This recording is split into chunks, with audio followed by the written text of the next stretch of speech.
Le 7 décembre. Les dictées des 11 octobre, 6 novembre, 25 novembre et 6 décembre doivent être lues en réponse à la lettre reçue aujourd'hui à 15 heures. Tard le soir. À ma souffrance, due à la lettre du père Migliorini, répond l'apparition de la mère, belle, douce, suave dans son vêtement couleur de neige. Elle me dit « Ma pauvre fille, c'est là notre sort de victime.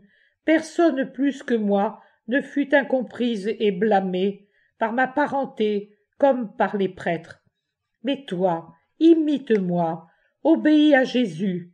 Personne n'est plus grand que lui. » Elle est restée en ma compagnie jusqu'à ce que ma souffrance s'apaise. Le 8 décembre. Je joins une lettre pour le père Migliorini.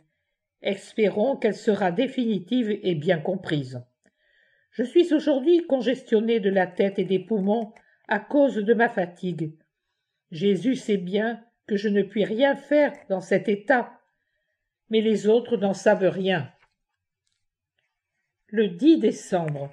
Je suis tombé hier soir dans un sommeil souffrant après vous avoir écrit la lettre qui, je l'espère, vous sera remise aujourd'hui. Et je prie Dieu de vous éclairer pour que vous puissiez l'interpréter convenablement en vous remettant dans nos conditions ici, qui sommes reclus, avons besoin de clarifications que vous seuls pouvez apporter, et sommes extrêmement déçus par votre réponse sibylline du 6 décembre. Elle nous a réellement ébahis et découragés. Que je souffre maintenant quand on vient, notamment si je dois lutter contre la torpeur parce qu'il y a du monde, etc. J'en suis sorti aux premières lueurs de l'aube. Je me mets aussitôt à prier et Jésus vient. Jésus s'est servi de ce temps de pause publique, pour ainsi dire, pour donner une instruction privée à sa pauvre Maria. J'en indique la partie que Jésus veut.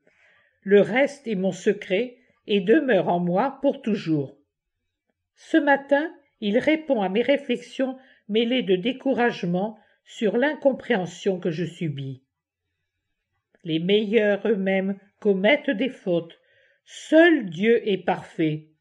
Les hommes ont néanmoins voulu trouver des imperfections même en moi et, pourrais-je dire, systématiquement, ils ont donné à chacun de mes actes des sens différents du véritable.